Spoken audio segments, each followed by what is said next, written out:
مرحبا وأهلا بكم في برنامج داخل واشنطن. معكم مضيفكم روبرت ساتلوف. في أحد أبرز التغييرات التي شهدتها السياسة الأمريكية، أصبح باراك أوباما رئيس حرب. في واقع الأمر خلال خطابه القومي الذي أوضح فيه استراتيجية هزيمة داعش، الجماعة الجهادية التي اجتاحت شرق سوريا وغرب العراق بالتوحش والسرعة، بدأ وقت كلمات الرئيس مشابها لسلفه جورج دبليو بوش في تبني دور أمريكا بائتمارها المدافعة عن الحرية حول العالم. ما هي التداعيات السياسية للنهج الرئيس الجديد؟ هل سيدعمه الكونغرس؟ هل سنتبنى الشعب الأمريكي هذه المهمات الجديدة؟ كيف ستؤثر الحرب ضد الجهادية على السياسة ضمن الحزبين السياسيين الرئيسيين؟ كيف سيؤثر هذا على الانتخابات التشريعية في نوفمبر؟ وكيف سيغير شكل الحملة الرئاسية الموشكة على البلد؟ لمناقشة الجوانب السياسية لحملة الجديدة في الشرق الأوسط، يسعدني أن أرحب بلجنتنا المكونة من الخبيرين السياسيين نورمان أورنستين وستيف كليمنز.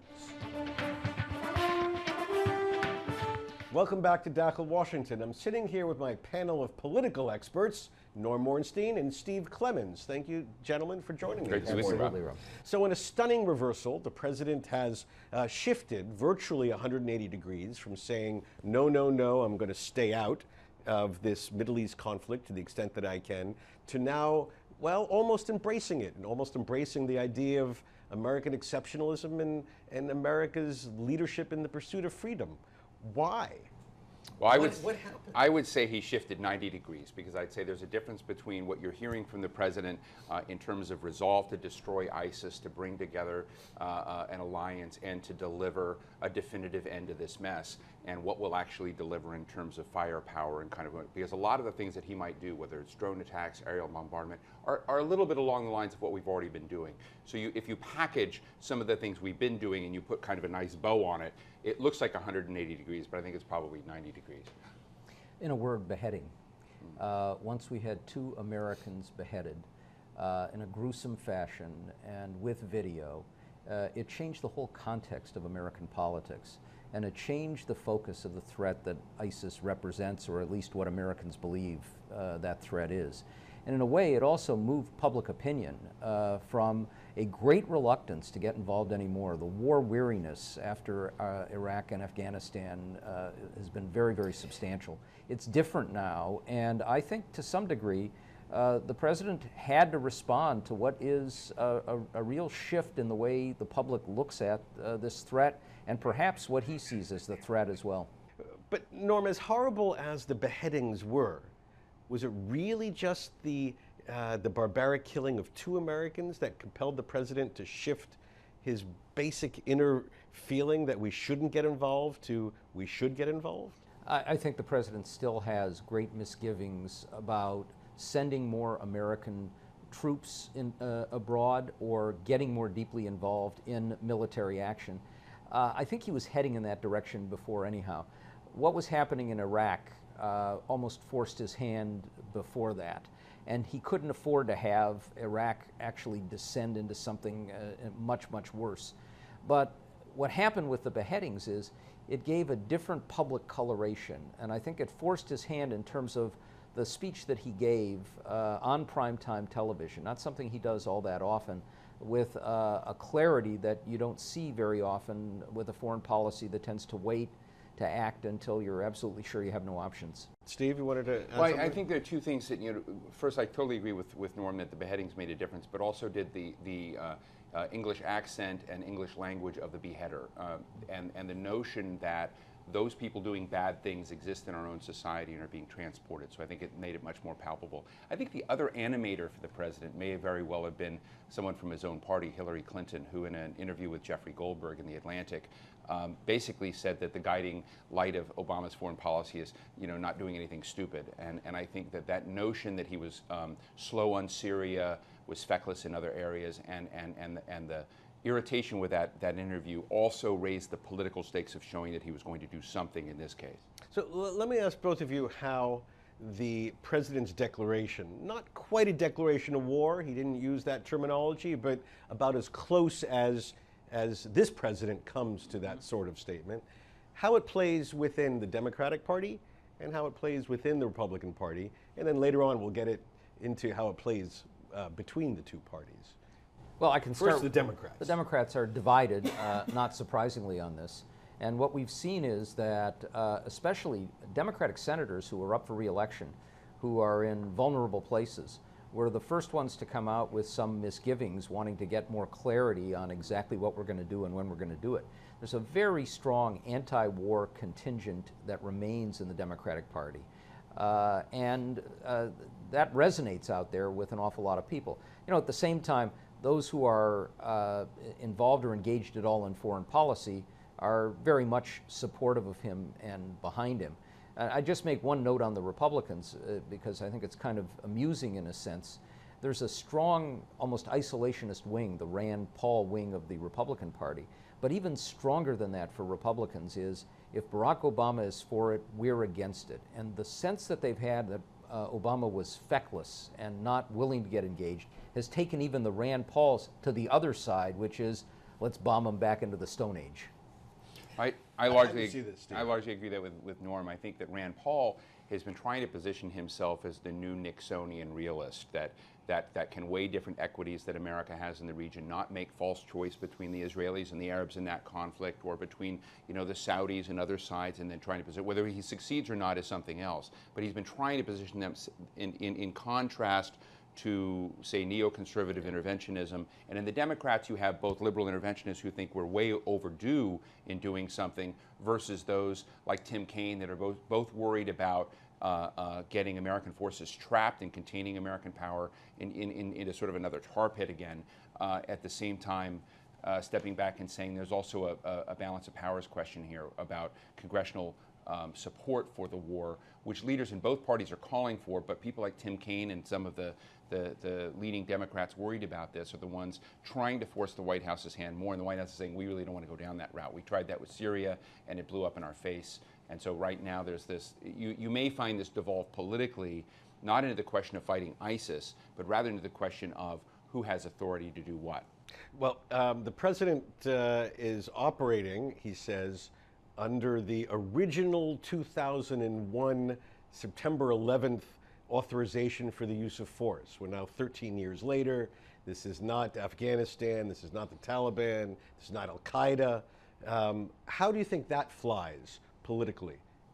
He's getting a lot of flack from a lot of people in Congress, and I must say I'm a little bit puzzled on this one.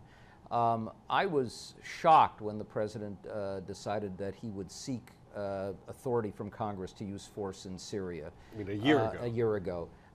He would have lost that vote, and it wouldn't have just been in the Republican-dominated House. He would have lost decisively in the Senate, his own Democratic body. But this time, there's very little doubt that he would win on an authorization to use force. They might change the language a little bit and win handily in both houses. The public is now saying, do something about this threat, and they see it as a threat to the homeland. Both parties, I think, would find support, probably more Republican support than Democratic, and it would give him a little bit more cover as well. So the reluctance to go to Congress now and the insistence on having this executive authority going back 13 years, I can't quite figure it out. Well, I think he also said that resolution would expire 6 months after his National War College speech, and that this was coming to an end. So Here we have a president who was in a defining speech about his concern that Congress was not playing its role, was not giving appropriate oversight on questions like, how drones should be used, over some of the NSA issues, and was inviting Congress to basically develop a new partnership with the White House across this whole raft of national security questions. For him to abandon that track just because things have gotten tough on ISIS means that there's a lack of resolve about how he thinks about his own powers and what he's doing. And I think that Norm's absolutely right, that there's overwhelming support at this moment, and the fact that some Democrats have told him that because the elections are coming up, they don't want to vote on this now. And that is the compelling frame in the White House, makes him look weak at a moment he should look strong. Yeah. And that's the real problem. The other side of that is that the president's approval on foreign policy is down very, very substantially, even though most Americans have agreed with the specific policies that he's pursued, because there's been this sense of weakness. And so I think what he's trying to do, even though it may come across as exactly the opposite, after clearly he suffered deeply with the failure in Syria to move forward with that authorization, now is to show that he's a tough, decisive president, and he's going to move forward under his own authority. It doesn't appear to me that that's going to make much of a difference, however. Okay, when we come back, we're going to talk about what it means for this president to become, well, a war president, and what the impact that is on all of the other priorities he may have for the balance of his administration. In just a moment.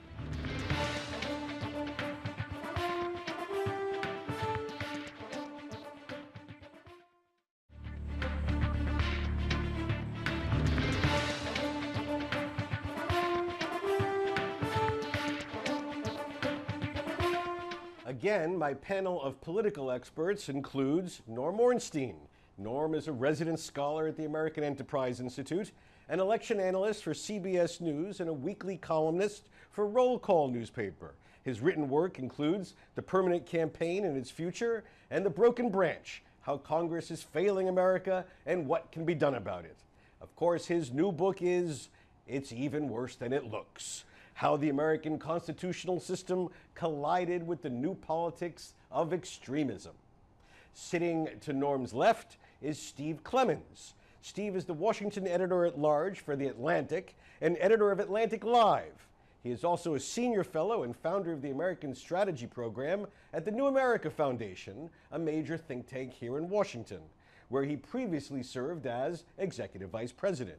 Steve writes and speaks frequently about the D.C. political scene, foreign policy, and national security issues, as well as domestic and global economic policy challenges. He has served as the executive vice president of the Economic Strategy Institute, senior policy advisor to Senator Jeff Bingaman, and was the first executive director of the Nixon Center. So, gentlemen, is it fair to say that for this president, the fight against ISIS, or as it's known in the Middle East, Daesh, that the fight against this terrorist group has now become the defining challenge of the balance of this administration, the success or failure of which will be the principal yardstick people will judge the next 2 years of this White House? The answer is no. Maybe for a month it will be the defining challenge, but next month the defining challenge may very well be Xi Jinping in China and some standoff in the South China Sea. The month after that may be another round with Vladimir Putin over Moldova or further convulsions in Ukraine. That right now you have a problem where the world perceives that America, for whatever reason, is less present in global affairs, less a shaper of the international system than it has ever been, and that's doing two things. It's animating foes, and it's making our allies feel as if we won't be there quite as much. So every nation's behavior is changing quite a bit. So the international system is fragile. So what we see with ISIS today is one manifestation of that in a region. There'll be other things that come up in the next 2 years that I think will also be very, very large issues that demand attention. So you have large strategic game afoot. And right now we're in the silo of ISIS, the bubble of ISIS, but there'll be other bubbles that come along that are equally defining. You know, some of this is going to depend on what happens in the November elections. If the Republicans take the Senate, and there's certainly a significant chance that that will happen, Obama will face a very hostile Congress. The ability to do anything, incremental or even modest change in domestic policy, pretty much disappears. Now, that may lead to some crises. We've had crises before over the debt limit, over shutting down the government. But in effect, what Obama's going to end up doing, whether he wanted to or not, is focusing more and more on some of these problems in the world. It'll become a foreign policy presidency. That's not what Obama wanted. Certainly the last thing he wanted was to be defined by an additional war, however it may play out, whether there are the proverbial boots on the ground in substantial numbers or not. This is not what he wanted. But I think a lot of it is going to be, just as Steve said, it's going to be putting out fires or trying to put out fires more than it is shaping the larger strategic future of the world and America's role in it. You said in passing that as much as the decision to do this, the outcome of the November election will shape the next 2 years. Does this affect the election? Make more or less likely a Republican take over the Senate? I think some of that will depend on whether in the next month dramatic events occur. It's possible that Obama will get a little bit of a boost from what's seen as decisive action. Something good may happen. Presidential approval, which is now around 40%, it's not changed dramatically over the course of the last year, is usually a pretty good indicator of what happens in midterm elections. And this is at a level that would suggest a big Republican gains. If it moved up to 45, 46, 47, then it could change things in some fashion. Partly what's happened here as well, I should note, is we are seeing now some real signs of economic improvement.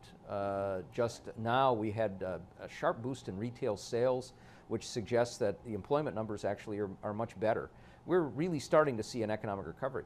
Americans don't see it, and all of these events put that completely off the discussion chart. I think that's a really important point that I don't think will affect the 2014 elections, which I think are largely baked. But if the price tag comes in as very high for the steps the president needs to take to put out these fires, you're going to have yet another wave of exhaustion, and people are going to see the price tag for what all this costs, and I think generate a counterreaction, which may make it very difficult for whomever may be the Democratic nominee in 2016, Hillary Clinton or anyone else.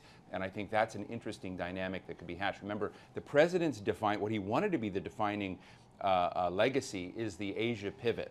And his argument at that time is saying trillions of dollars will be made for the United States in Asia. And right now you're facing the prospect of losing $1 trillion in the Middle East, which will never generate the kind of returns for the United States. That's the kind of imbalance economically that the president was trying to explain to the American public, which is now being robbed from him and arguably from the American public. You mentioned price tag. I wanted to ask you about this theme in a slightly different way. One of the biggest critiques of George W. Bush was the absence of the idea of national sacrifice in waging the wars after 9/11. That, you know, go ahead and go spend.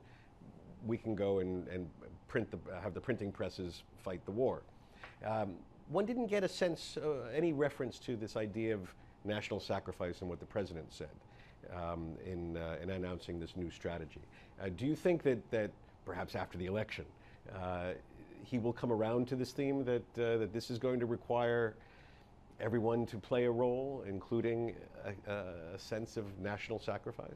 This president is trying very hard, and I don't mean to be derogatory, to look as if we're taking action, but doing so without making the kinds of deep investments in men and women being deployed and resources as happened in the Iraq War and even in Afghanistan. Libya is a defining action, a cheap action that made a tipping point change. If you look at the results today, rather messy, but nonetheless a very, very limited scope, because in his mind is a fear of generating a slippery slope into a much larger kind of military investment and a military footprint that would. So he doesn't talk about that kind of sacrifice because he's afraid of animating all the other places and frankly creating a bandwagon effect that like after, unfortunately, 9/11, 13 years ago, we not only had a national security response, but the national security bureaucracy of this country all jumped in, and you had largesse thrown out all across the country. It became, to some degree, a rather corruption of the national security impulse in that. And I think this president is inhibited in doing that, which then is why I said he's only really moved 90 degrees and not 180 degrees. It's an artificial move to some degree. A couple of points. The first is, Barack Obama hates this, and a good part of the reason he hates it is that his experience with Iraq, with Afghanistan, is you agree to go along and do things incrementally, and there's no end game, and then you're stuck in a place you do not want to be. And there is no end game here. He said it's going to be 3 years or longer, and he doesn't know where all of this leads. But he desperately wants to avoid another major war. He's going to do as little as possible while still acting in this fashion. The second point is the Republicans have a dilemma here. They don't have a policy. It was interesting, after the president gave his speech, the critique from the Speaker of the House, John Boehner, was too little, too late, we are in an all-out war. And I thought, well, all-out war, that obviously means you're sending massive troops onto the ground. But of course, that's not what he means, and he doesn't know what he means. So Republicans, in effect, the criticism was, you're doing the right things, but you're not doing enough of it, or you didn't do it soon enough. And we had a very telling comment from a member of Congress, Republican Jack Kingston, who said, well, we don't want to vote on this. Why don't we want to vote on this? Because we can have it both ways. If it fails, we can blame him. If it succeeds, we can say, well, if you'd done it earlier, it would have been even better. So there's a lot out there that's going to have an impact, not just now, but in the politics of 2016. And I'm not sure what the sweet spot is for a Republican candidate running with a deep division in Republican ranks between isolationists and ardent Cold War internationalists. Okay, gentlemen, I'm sorry we have to stop it there. Thank you so much. We will have you back and look forward to, well, I guess regrettably talking about this, the fight against ISIS for the next far 3 years. into the future. Thank you, Rob. Thank you.